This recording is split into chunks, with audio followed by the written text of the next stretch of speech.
Muy buenas a todos. En este nuevo video voy a continuar la primera parte de lo que dije en el anterior video sobre la farsa del bastón de mando y sobre las mentiras de Guillermo Terrera.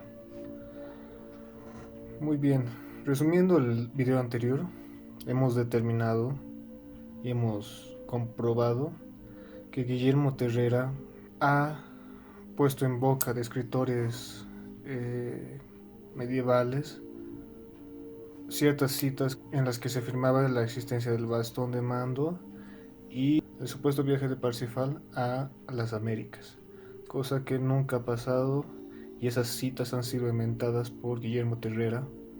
Esto claramente se puede comprobar yendo a las fuentes originales de las historias de Wolfram von Sachsenwald en su libro Parzival y en la obra de Chrétien de Troyes llamada Perceval, ¿no? O Cuento del Grial.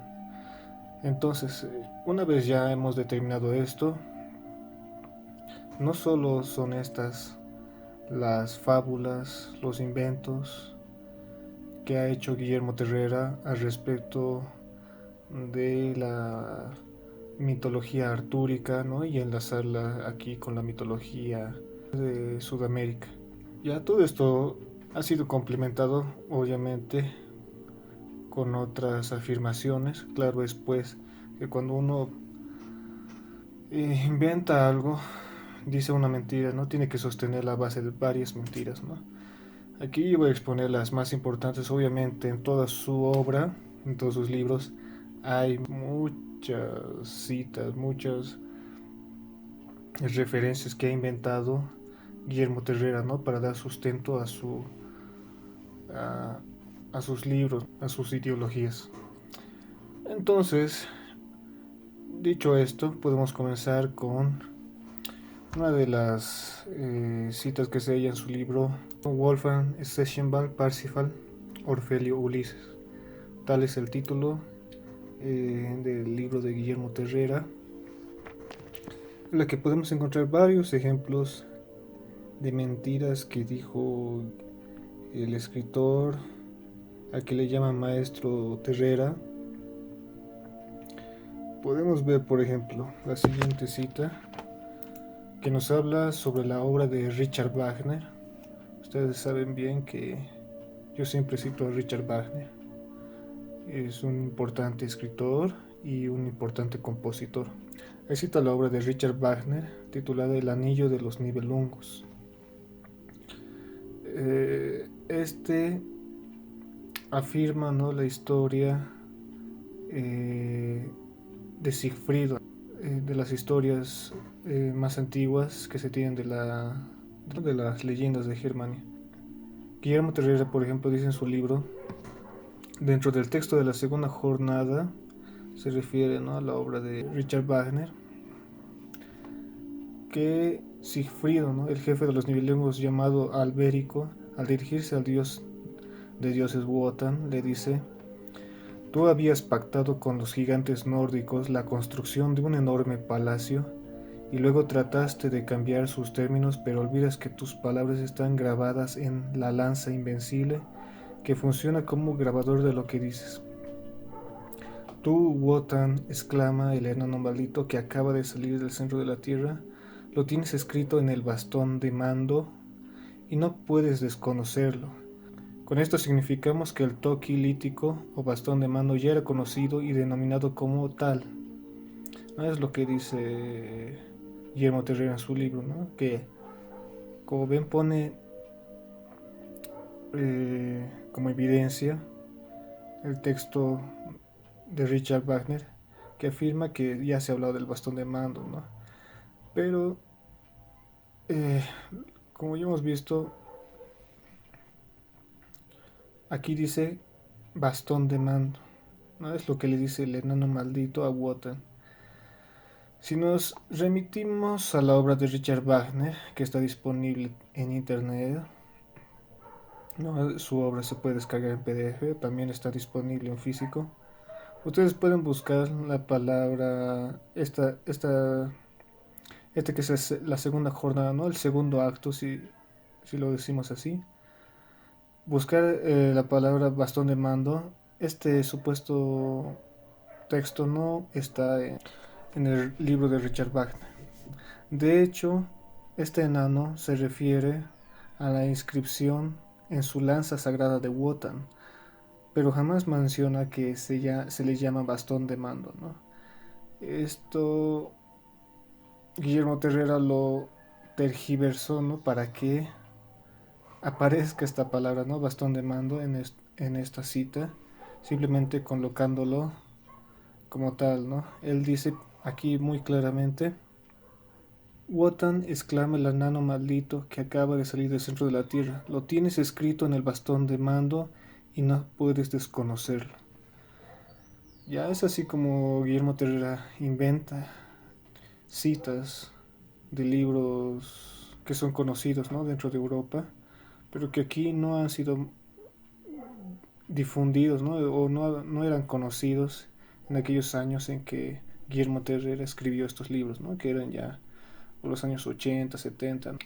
Bueno, otra cita más que inventa Guillermo Terrera en este libro de Richard Wagner.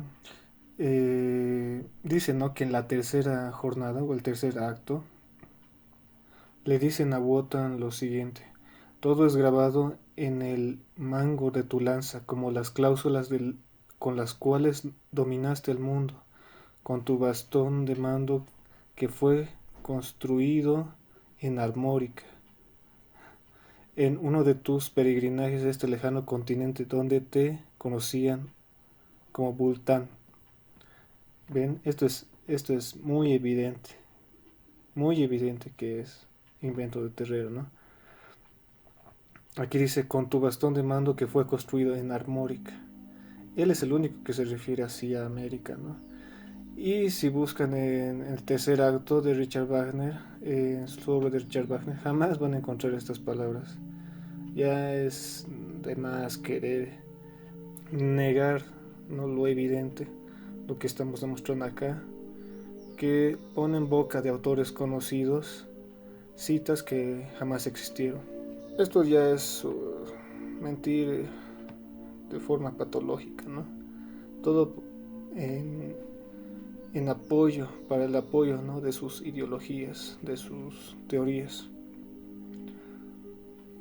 Y él incluso dice que El Anillo de los Nibelungos se publicó en Barcelona en la editorial Daniel Cortezo en el año 1885. Por tanto, él afirmaba que tenía las obras en español, o sea que no hay donde perderse, ¿no?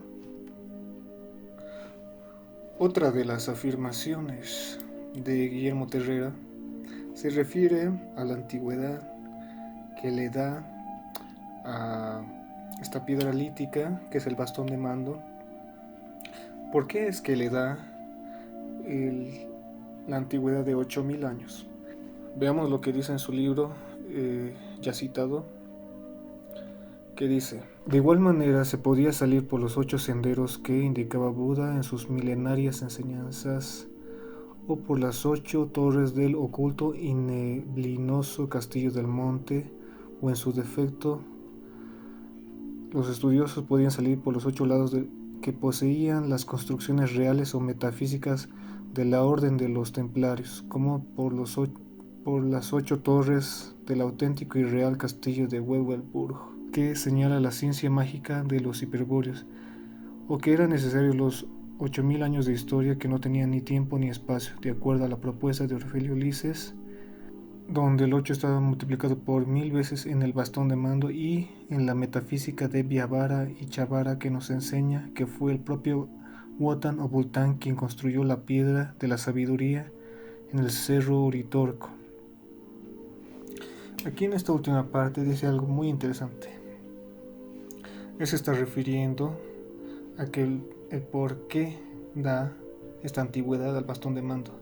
Dice que, bueno, se sabe que el 8 era un número sagrado para los hiperbóreos. Y aquí dice que él simplemente está multiplicando 8 por 1000 para darle su antigüedad al bastón de mando. Es así que le da un número sagrado al bastón de mando. Pero no es esto, pues, un dato científico, ni una datación científica. Simplemente es un dato que él se inventa, ¿no? Según indicaciones que Orfeo Ulises le da, ¿no? Que este es un número sagrado y por tanto tiene que ser de esa edad. Están forzando a darle esa edad. Pero también dice algo interesante, dice lo siguiente: y en la metafísica de Vyavara y Chavara, que nos enseña que fue el propio Wotan o Bultán quien construyó la piedra de sabiduría en el cerro Uritorco. Él dice que la metafísica de estos lugares sagrados, ¿no? De Vyavara y Chavara, es por el medio del cual se puede saber que Wotan o Bultán fue quien construyó esta piedra de sabiduría, ¿no? Quien talló esta piedra de sabiduría en el cerro Uritorco. Ahora, él siempre habla de que por la metafísica se puede saber hechos históricos. No hay forma, pues, de discutir esto, ya que yo podría también inventarme que por la metafísica que yo he ido recibiendo, ¿no? Mensajes metafísicos o conocimientos metafísicos, puedo saber tal, ¿no? Que esto ha construido tal persona, sin sustentarme en ningún libro, sin sustentarme en ningún estudio, sin sustentarme en ningún hecho fáctico. Entonces él menciona siempre lo que es la metafísica, que es la fuente de su conocimiento, ¿no? De sus inventos, mejor dicho. Entonces no hay, como muchos estudiosos lo han afirmado, no hay ninguna evidencia de que haya habido un tal cacique Bultán aquí en las Américas, mucho menos un cacique Bultán que haya tallado una piedra sagrada, y ningún escrito que lo confirme. Eso ya está determinado. Ahora, para mis amigos hiperbóreos, obviamente Bultán estaba aquí en las Américas y ustedes ya saben quién fue. Es el llamado Viracocha. Esto no es ningún misterio, no es ningún secreto. También estaba en las regiones de Centroamérica. Ahí lo conocían como Quetzalcóatl, ¿ya? O sea que sí estaba aquí, pero no es la historia, pues, que nos cuenta Guillermo Terrera de un supuesto cacique Bultán, miembro de los Comechingones, quien ha tallado una supuesta piedra del que nadie puede afirmar y del que no se tiene ninguna referencia histórica. Continuando con la lectura, en cuyo seno se resguarda el templo de piedra, el vaso sagrado y el reencarnado Parsifal. Él afirma todas estas, ¿no? De que Parsifal ha venido con con una cruz gamada y con el Santo Grial aquí en las Américas, porque esto se lo dijo su maestro, que era Orfeo Ulises, y él ha tenido la maña, ¿no? De decir, bueno, no solo mi maestro lo dijo, ¿no? Lo dijo Wolfram von Seschenberg, lo dijo Chrétien de Troyes, ¿no? Escritores medievales que jamás han dicho tal cosa. Todo para dar sustento a las palabras de su maestro. Muy bien, entonces también dice Guillermo Terrera, ¿no? El 8 manifestado por los círculos espirales es el signo clásico del infinito, de lo ilimitado, de una manifestación que no tiene principio ni fin. Es en realidad el símbolo geométrico y metafísico con que los hombres expresan la idea de infinitud. El conocimiento primordial ha manifestado en multitud de ocasiones las características simbólicas del número 8 a través de las construcciones tanto físicas como ideales. De allí que el maestro Orfeo Ulises aplica los 8000 años del bastón de mando, porque el Simiwinki representa lo infinito, lo ilimitado, que se expresa con la simpleza metafísica del número 8, en espirales en su magnetismo cósmico permanente. Ya él mismo afirma que este es el origen, ¿no? De la edad que le dan a la piedra sagrada, al bastón de mando. Otra de las citas que podemos encontrar en el mismo libro es sobre el escritor Dante Alighieri, ¿no? Él dice que Dante Alighieri ya había hablado del bastón de mando. Se dan cuenta cómo va diciendo nombres, ¿no?, de famosos autores para decir que ellos han dicho algo del bastón de mando. Ahora, ¿qué es lo que nos dice eh, Guillermo Terrera que dijo Dante Alighieri? Podemos leer lo siguiente: el poeta Dante Alighieri, aquel que conoce la cruz del sur tan solo por su presencia incorpórea, pues no ha podido verla de ninguna manera en el hemisferio norte, la contemplaba en sus videncias sobre el polo antártico y también sabía, por revelaciones y por referencias de maestros físicos y metafísicos, de la existencia de la lejana piedra sagrada del bastón de mando que se encontraba en las tierras australes, allí donde resplandecen las 4 estrellas brillantes que integran la Cruz del Sur, circunvolando silenciosas y bellas las cercanías del Uritorco, donde Orfelio Ulises hallara definitivamente el bastón de mando. Él afirma más de una vez que Dante Alighieri, en su famoso poema, ¿no?, La Divina Comedia, que él habló sobre la existencia del bastón de mando, que la denominó como piedra sagrada. Ahora, si ustedes han leído, y yo creo que sí, obviamente el poema de Dante Alighieri jamás habla de una piedra sagrada. Entonces, aquí podemos sumar otra cita que se inventó. Otra de las mentiras que dice Guillermo Terrera es sobre la vida y muerte de su propio maestro, quien fue Orfelio Ulises. ¿Qué es lo que nos dice y se inventa Guillermo Terrera sobre su maestro? Él afirmó que Orfelio Ulises muere un 8 de agosto de 1951, cuando en las actas de defunción afirman que Orfelio Ulises muere un 1 de agosto de 1951. Esto lo han corroborado investigadores en la Argentina misma, viendo las actas de defunción, ¿no?, de los municipios y gobiernos. Es así, esto se puede ver aquí en YouTube. Si ustedes buscan, pueden encontrar acerca de este dato.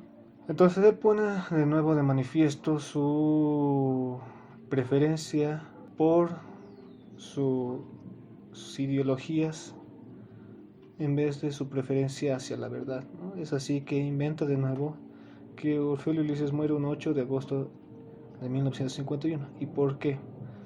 Veamos más adelante qué dice en su libro, en el capítulo Vida y muerte de Orfelio Ulises, lo siguiente. Dice: había nacido en Bolívar, provincia de Buenos Aires, en una antigua estancia de ese lugar. En el año de 1887, sus 4 números sumados dan la cantidad de 24, que es el resultado de 8 por 3, pues el 1 más 8 más 8 más 7 forman el número 24. El 8 es la cifra del infinito, de lo invariable, de lo cósmico. Y el maestro se llamaba casualmente Orfelio Ulises, aquel que lleva la música cósmica, la armonía al espacio infinito. Ya aquí vemos cómo quiere dar a todo una explicación sagrada, ¿no?, incluso de la fecha de nacimiento de su maestro. También dice lo siguiente: a los 26 años viaja a Shambhala y 2 más 6 dan 8, con lo que observamos la justeza de sus nombres con respecto al cosmos infinito. Su permanencia en Shambhala dura 8 años, durante los cuales se prepara en el más profundo conocimiento hermético metafísico. Aquí ya algunos se habrán dado cuenta que habla de Shambhala. Todo aquel que se considera hiperbóreo, tomará esto como una alarma, ¿no? Que tanto Orfelio Ulises como su discípulo Guillermo Terrera eran pues acólitos de Shambhala. Ellos mismos lo afirman infinidad de veces, sobre todo Guillermo Terrera, que lo dice una y otra vez, su preferencia hacia este grupo selecto, ¿no? Hacia esta hermandad de la fraternidad blanca, a la que se les llama Shambhala, ¿no? O más correctamente Chang Shambhala. Es pues esta una de las razones principales por la que yo hago estas declaraciones en contra de las enseñanzas de Guillermo Terrera, pues yo soy enemigo de Chang Shambhala. Pues bien, él de nuevo pone en evidencia su preferencia por la metafísica, ¿no? Dice que 2 más 6 es 8, ¿no? Los 26 años, a lo que hace referencia que a los 26 años Orfeo Ulises viaja al Tíbet, ¿no? Donde junto con los maestros tibetanos están en Shambhala, ¿no? Viajan a Shambhala. Y es ahí que recibe un conocimiento metafísico por parte de estos. Continuando con la lectura, dice lo siguiente: luego es enviado a la cordillera de los Andes y en 7 años realiza el viaje de México hasta Santiago de Chile para conocer toda la sabiduría que aún queda de los protoarios andinos en el Espinazo de Armórica. El 7 es un número hermético que entra en la causa de su vida. También dice lo siguiente: de Chile o Chile pasa a Córdoba, donde debe vivir cerca de las sierras de Viaraba y Charaba, porque trae la gran orden de encontrar el bastón de mando, la piedra sagrada de Bultán y de los antiguos pueblos, el legendario Simiwinki del idioma cósmico. En 1934 encuentra en las cercanías del Uritorco la piedra metafísica, y sumados los números de ese año extraordinario para los pueblos del Cono Sur y de la humanidad, veremos que sus cifras 1 más 9 más 3 más 4 hacen 17, número clave de la profecía azteca para los pobladores de Argentum, que un 17 de agosto de 1987 tenían que salvarse de caer en manos de los hijos de la noche y el materialismo. Veamos que 17 da 8, 1 más 7, y que agosto es el 8 del mes del año, y que sumados los números del año 1987 dan 25, que es la cifra de la victoria del sol entre las tinieblas. Entendemos pues por qué se ha inventado el número de fallecimiento de su maestro, ¿no? Con el 8 de agosto. Él mismo lo dice aquí, porque todo tenía que coincidir, ¿no? Con estas creencias que él tenía, de que todas las fechas tienen que ser sagradas, ¿no? Y tienen que coincidir con el 8, ¿no? O el 7 sagrado. Es así que vemos más mentiras de Guillermo Terrera. Otra de las absurdas afirmaciones de Guillermo Terrera es que dice en este mismo libro lo siguiente: ¿cuántas veces en su segunda o tercera reencarnación Parsifal le contaba al caballero Lancelot que delante de ellos, en un altar lejano, se encontraban luminosos el santo grial, el bastón de mando y el libro que se lee y no se lee?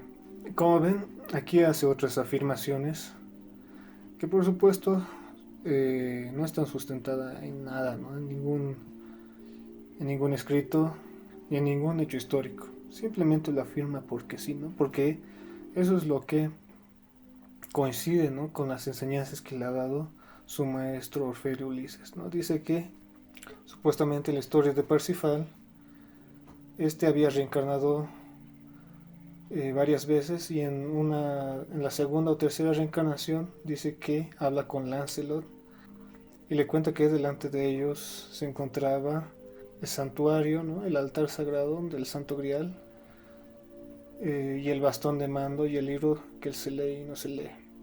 Esto es pues ya doctrinario, ¿no? Esto es para adoctrinar a la gente, ¿no? Que eran sus seguidores. No tengo muchas cosas que decir sobre esto, es muy evidente ya. Creo que no está quedando dudas al respecto.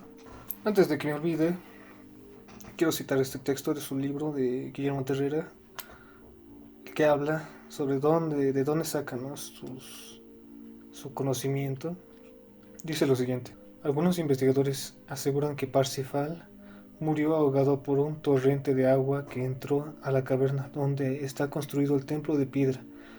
Este es un dato histórico metafísico que debe tenerse en cuenta, pues la zona que da a esa entrada debe tener declive o poseer características aluvionales. Ya vemos que aquí dice, este es un dato histórico metafísico, ¿no? Cuando no tiene ninguna fuente de información dice que es un dato histórico metafísico, ¿no? Estos conocimientos son metafísicos que se adquieren, ¿no? De manera metafísica. No hay pues donde discutir con personas así. No es nada histórico sus afirmaciones, son simplemente creencias, fantasías, doctrinas que él inventa.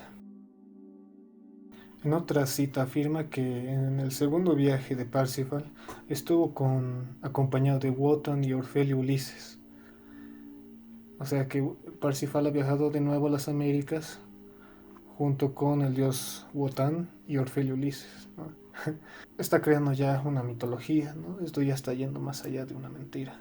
Y esto que él mismo admite, ¿no? Que es una aparente contradicción lógica, puesto que en ese momento el bastón de mando se hallaba enterrado en el cerro Uritorco. ¿Cómo es posible que el bastón de mando se hallaba en manos de Parsifal en su segundo viaje si este se encontraba bajo tierra? Él dice que, una vez más, esto se puede explicar a base de que los objetos y hombres sagrados pueden estar en varios puntos a la vez y en varios lugares, ya que es parte de la metafísica.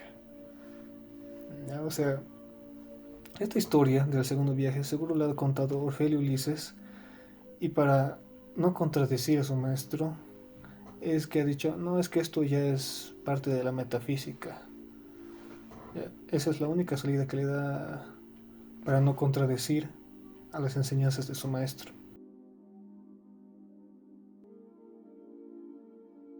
Para terminar, y para afirmar la no objetividad de Guillermo Terrera y su preferencia hacia la creencia y hacia su ideología, vemos como en una de sus citas deitificó a su maestro Orfeo Ulises bajo una leyenda de mentira. Y esto se entiende, ya que Orfeo era su maestro desde que él era un niño, que le inculcó palabras vacías e ideas de fantasía. Por ello le resultaría un acto imposible contradecir lo que le decía y le enseñaba a su maestro. Obviamente, al entregarle el bastón de mando ya de adulto, el contradecir o cuestionar sus rebatibles, por supuesto, palabras significaría la máxima traición hacia su maestro. Tenemos pues por qué él nunca ha querido cambiar sus palabras, y en vez de seguir la razón y la lógica, ha preferido construir una serie de mentiras. La cita dice lo siguiente: los 4 maestros chinos de la isla de Kouche recibían la visita periódica del emperador desde miles de años para recibir sabiduría celestial. En la isla de los 4 maestros, el reino de Mide, también su rey los visitaba con el mismo objeto que el emperador chino, para recibir sabiduría.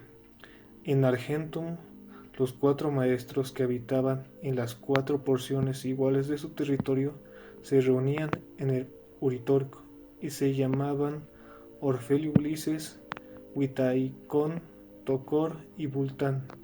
El quinto maestro, o el único, era el bastón de mando, o Simiwinki.